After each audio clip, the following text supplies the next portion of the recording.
आपण जर देवाच्या द्वारामध्ये क्षणभरी जरी उभा राहिलो तरी पण आपल्याला 4 प्रकारच्या मुक्त्या प्राप्त होतात असं ज्ञानोबा म्हणतात.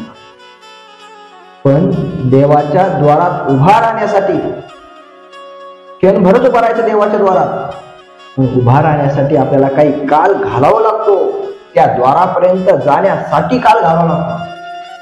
तुकोबाराय सांगतात, बाबा मी देवाच्या द्वारात गेलो आणि देवाच्या द्वारात गेल्याच्या नंतर मला मुक्ती प्राप्त झाली, पण देवाच्या द्वारात जाण्यासाठी बहुजन्मी केला लागला.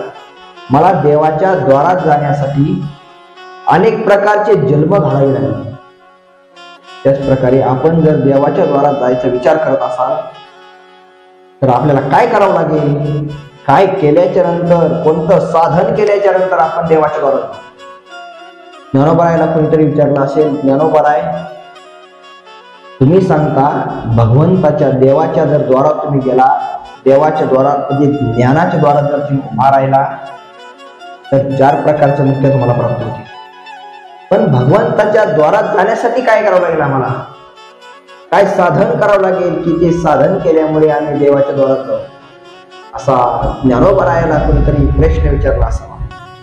ज्ञानोबाराय सांगतात, बाबा तुला देवाच्या द्वारात जायचं ना, तर देवाच्या द्वारात जाण्यासाठी हरिमुखी म्हणा, हरिमुखी म्हणा.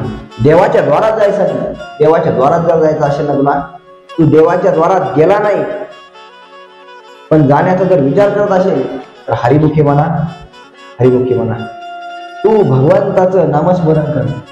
या कलियुगामध्ये जर भगवंताच्या द्वारात जायचं असेल तर नामस्मरणाशिवाय अन्य उपाय नाही. हलो नास्ते व नास्ते वगैरे हरे नामैव हरे नामैव हरे नामैव केवळम. केवळ केवळ कलियुगामध्ये जर आपल्याला भगवंताच्या द्वारात जायचं असेल तर इतर साधनाने शक्य नाही. हे केवळ भक्तीला. तुकोबाराय सुद्धा सांगतात, कोणी काही साधना केली असेल पण मी केवळ ज्ञानोबारायने जो मार्ग सांगितला, हरिमुखी म्हणा, हरिमुखी म्हणा, त्याच मार्गाचा मी अवलंब केला आणि स्वतःच्या जीवनामध्ये मुक्ती प्राप्त करून घेतली, आनंद प्राप्त करून घेतला. हा तुकोबारायांचाही अनुभव आहे. त्यामुळे आपल्यालाही जर भगवत प्राप्ती करायची असेल, मुक्ती प्राप्ती करायची असेल, आनंद प्राप्त करायचा असेल, जीवन यशस्वी करायचं असेल, जीवन सफल करायचं असेल तर देवाच्या द्वारात जावं लागतं. देवाच्या द्वारात गेल्याशिवाय मानव देहाला साफल्य मिळत नाही. म्हणून तुम्ही काय करा? हरिमुखी म्हणा, हरिमुखी म्हणा. जर भगवंताचं चिंतन केलं, नामस्मरण जर केलं तर इतकं अगणित पुण्य प्राप्त होतं. ते पुण्य आपण मोजू शकत नाही. पुण्याची गणना कोण करेल? त्या पुण्याची गणनाही करता येत नाही.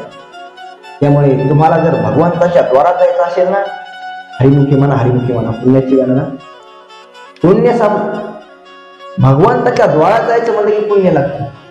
पुण्याशिवाय संत भगवंत पुण्याशिवाय भेटत नसतात.